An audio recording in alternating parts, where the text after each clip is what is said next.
এখানে সাংবাদিক বন্ধুরা উপস্থিত হয়েছেন, সবাইকে ধন্যবাদ, স্বাগত জানাই। আমরা আজকে আমাদের মধ্য কলকাতা জেলা কংগ্রেস কমিটির তরফ থেকে এই প্রেস বিবৃতি।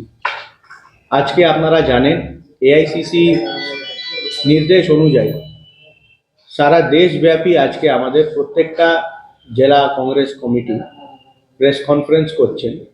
মূলত যে এমজি নরেগা আইনটাকে যেভাবে সংসদে বিল নিয়ে ওটাকে নাম চেঞ্জ করে ভিবিজি রামজি বিল পাস করা হয়েছে, তার বিরোধিতাতে কংগ্রেস 10ই জানুয়ারি থেকে 26শে ফেব্রুয়ারি গোটা 45 দিনের কর্মসূচি তৈরি করেছেন। এই 45 দিনে সারা দেশব্যাপী বিভিন্ন কর্মসূচি হবে। তার আজ প্রথম দিন। আমাদের মধ্যে আমাদের জেলা কংগ্রেসের সভাপতি শ্রী মানস সরকার উপস্থিত আছেন, আরও উপস্থিত আছেন শ্রী মানস ব্যানার্জি, উনি চেয়ারপারসন কেকেসি, যেটা আমাদের আনঅর্গানাইজড ওয়ার্কার্স কংগ্রেস, তার ওয়েস্ট বেঙ্গলের উনি চেয়ারপারসন। উপস্থিত আছেন উর্বশী দি, উনি আমাদের ব্লক সেন্ট্রাল কলকাতায় ব্লক কংগ্রেসের সভানেত্রী। আমি এবার আমাদের সভাপতি মানস দাকে মাইকটা দিচ্ছি, উনি বিস্তারিতভাবে আজকের প্রেসের বিবৃতি করবেন।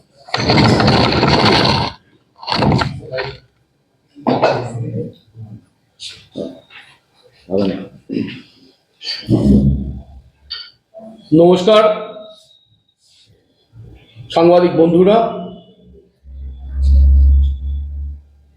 আজ 3 থেকে 4 মাস হলো জাতীয় কংগ্রেসের আমি মধ্য কলকাতা জেলা কংগ্রেসের সভাপতি হয়েছি। এটা আমার প্রথম সাংবাদিক সম্মেলন। ছাত্র রাজনীতি থেকে আজকে আমার রাজনীতির জীবন শুরু। সিটি কলেজ আমা স্ট্রিট এবং হাজরা ল কলেজ থেকে আমি পড়াশোনা শেষ করেছি। 1987 সাল থেকে আমার রাজনীতি শুরু। সর্বভারতীয় দল জাতীয় কংগ্রেসের নির্দেশে আজকে আমাদের এই রাজনৈতিক প্রেস কনফারেন্স। যারা যারা উপস্থিত আছে, অসংগঠিত শ্রমিক সংগঠনের মানস ব্যানার্জি, 33 নম্বর ব্লক কংগ্রেস সভানেত্রী উর্বশী ব্যানার্জি, জেলা কংগ্রেসের অন্যতম নেতা রণবীর ব্যানার্জি এবং আর একটি শ্রমিক সংগঠনের নেতা আইএনটিইউসি ইউথের ছোট ভাই অজিতেশ পান্ডে। 2005 সালে ভারতবর্ষের এই মনরেগা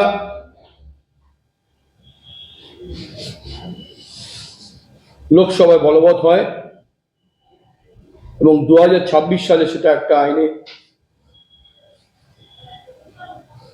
পরিচয় পায়। 2006 সেই থেকে ভারতবর্ষকে এগিয়ে নিয়ে যাওয়ার জন্য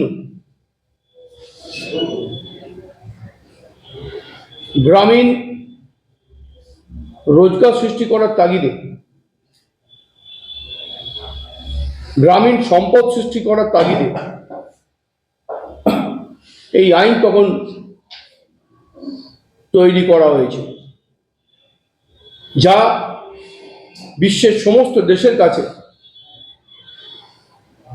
একটা অন্যতম পর্যায়ে গিয়ে পৌঁছেছিল। পূর্ববর্তী বাজপেয়ী সরকার তার পতনের পরেই জাতীয় কংগ্রেস মনে করেছিল যে ওই বিজেপি সরকার শুধু শহরের রোজগারের কথাই ভাবে, কিন্তু কংগ্রেস গ্রামীণ সম্পদ সৃষ্টি করার তাগিদে আজকে সেই আইন মহাত্মা গান্ধীর নামকরণে মনরেগা আইন তৈরি করেছিল।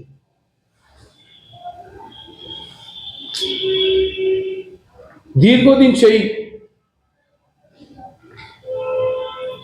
আইন বলবৎ হওয়ার পর যখন সারা ভারতবর্ষের সমস্ত তফসিলি জাতি, তফসিলি উপজাতি, বিশেষ করে মহিলারা যখন এই রোজগার পাচ্ছিল, সেই সময় আজকের যে সরকার,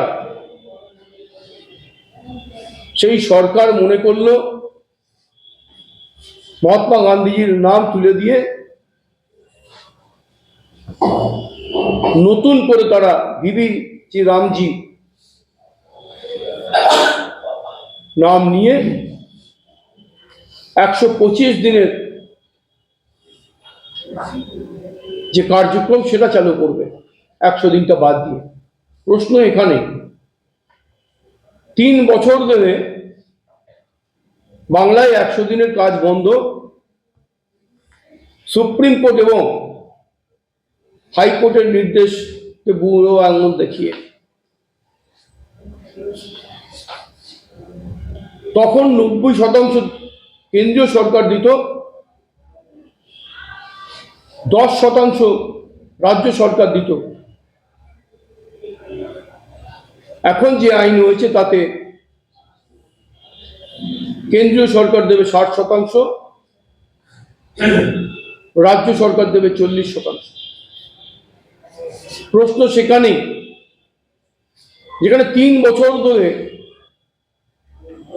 100 দিনের কাজের কর্মীরা বেতন পায় না,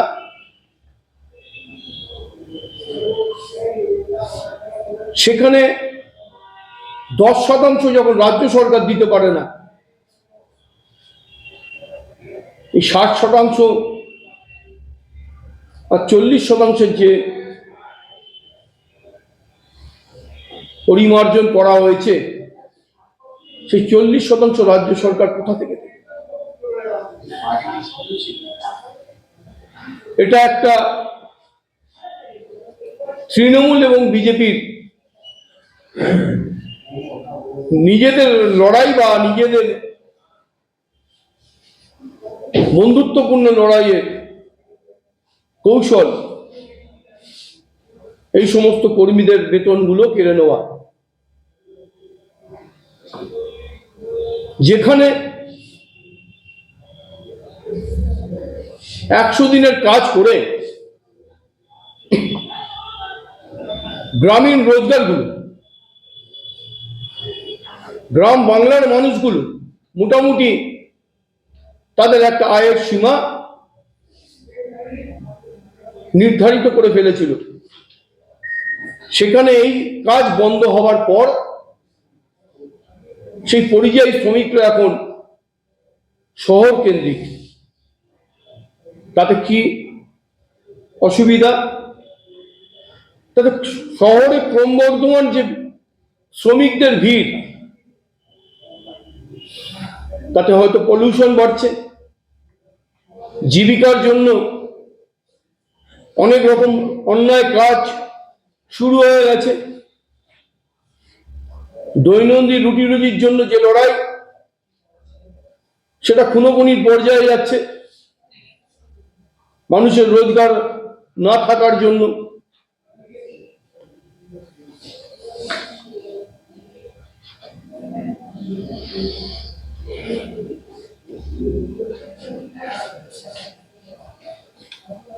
আমাদের কাছে আরো কিছু প্রশ্ন, যে মহাত্মা গান্ধীর নাম নিয়ে যে প্রকল্প ভারতের জাতীয় কংগ্রেস 2005 সাল থেকে শুরু করেছিল, কি কারণে সেই নাম বদলানোর প্রচেষ্টা চলছে? ভারতের জাতীয় কংগ্রেস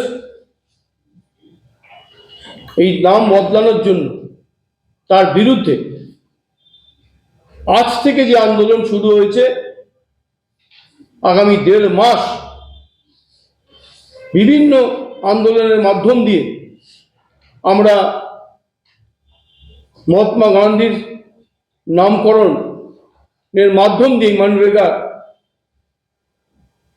প্রকল্প বাঁচিয়ে রাখার যে চেষ্টা, সেই আন্দোলনের মাধ্যম দিয়ে আমরা চেষ্টা করে চলব।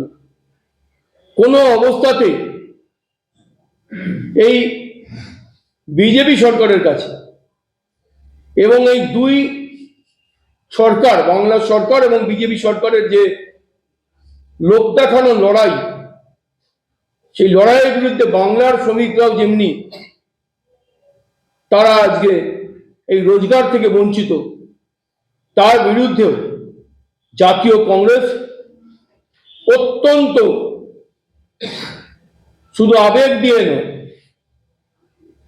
আমরা শারীরিকভাবে রাস্তায় নেবে জাতীয় কংগ্রেসের নেতৃত্বের যে নির্দেশ আমাদের দেবে, সেই নির্দেশ অনুযায়ী সাধারণ মানুষের স্বার্থে এবং 100 দিনের সেই সমস্ত শ্রমিকদের স্বার্থে আমরা এই লড়াই